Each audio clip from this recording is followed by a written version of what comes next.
Well, welcome everybody to our virtual interview for Sundance, which is kind of crazy, but fun all at the same time. The movie to me, I was trying to write my review and I couldn't like pigeonhole it into a certain genre. You have like 10 different genres going on here, which is incredible because somehow you make this work. Can you bring me back to the time when you and Darren were maybe sitting down and saying, hey, let's make a movie about, take us back there. Actually, it was we were having breakfast at Darren's house, and I was having car problems at the time and was complaining about how when you buy a used car, you never really know who had it before you and how they actually treated it. They always say they, took great care of it or whatever, Sure. but never the case. And it was just like kind of what you said. Oh, how about we make a movie about a kid who buys a used car to take his crush out on a date, but it's like the car has an even worse history than any that I've ever had. And by the end of that breakfast, we actually had the outline for the entire story, which was pretty crazy. And that's kind of how we knew we had to make the movie. But something Darren and I always really love are movies that you're not sure what to expect. So kind of playing around with different genre tropes and combining them in unexpected ways was always, just what we wanted to do to make something that would entertain us. Every time we get to a certain point in the script, it's like, what could we do here that would be unexpected, but that would still make sense with the story, And then once we got all those pieces to fit together, that's when we knew that we had a storyline that we just had to shoot. Very good. And that brings us to your stars, which thank you, all three of you, for being here. Tyson, I want to start with you. You play Mike, our shy teenager lacking a lot of confidence. Tell me about playing this role, and if you can tell our viewers a little bit about your personality within this film, that would be great too. Playing this role was pretty fun. It kind of reminded me of my high school days, like my freshman, sophomore year. I was really quiet to myself. So I kind of took from that and took from some other characters that I watched from different shows and movies I watch. But just Mike, he's just this kid. It starts off as this kid is just like not sure of himself at all. Like doesn't really know where he belongs in the world yet. And basically the journey he goes on just kind of helps him get to where he needs to be as a young man. But yeah.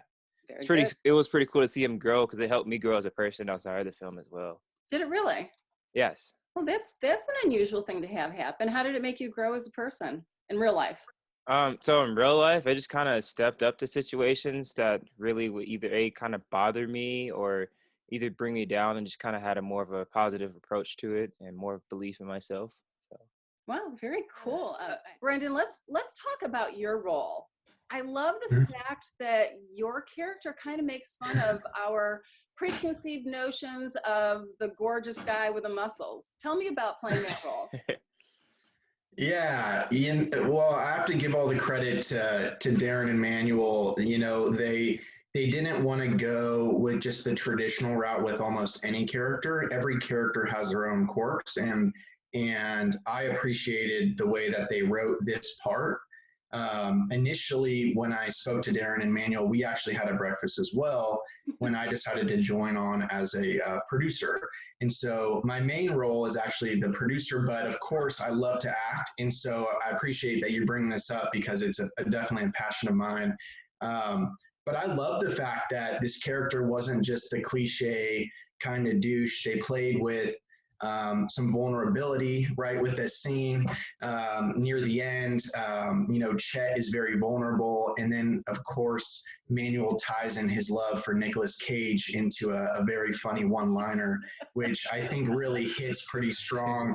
And so I really appreciated working with Manuel as an actor-director relationship, but also of course our main relationship over the last couple of years has been producing partners, and it's been really quite a learning experience and a growth experience for all of us. It's been really awesome. And Tyson, I want to come back to you a little bit. This was, in all the good ways, a crazy movie.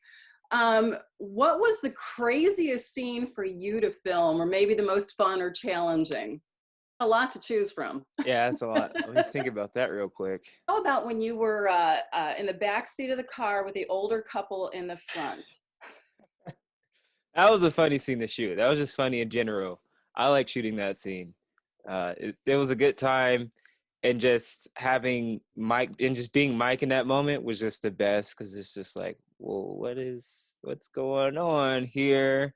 I'm just gonna leave now. So that was just really unique and funny to play that scene.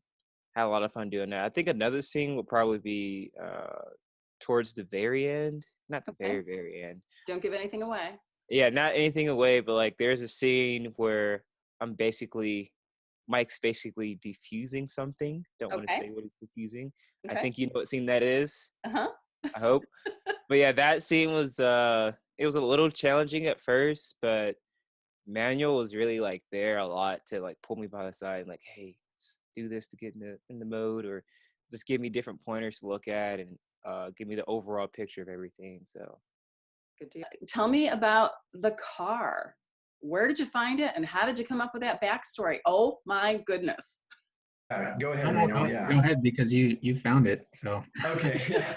So I mean, it all started with Manuel and Darren's vision, obviously, right? But as jumping on as the producer, focused on the business, right? I needed to pull some of these things together. So I just scoured Craigslist, just like the script. I could just follow the script, right? You know, just always lean on the script. It's like the Bible, right? So I go to the script, I read through it, right? I'm like, well, obviously Craigslist. That's where I'm going to find this car. And so I live in Santa Rosa, California, like near San Francisco, and I'm just scouring, and finally I find this car that looks perfect, right? It's got this classic, beautiful, elegant look, but it's kind of beat up and run down.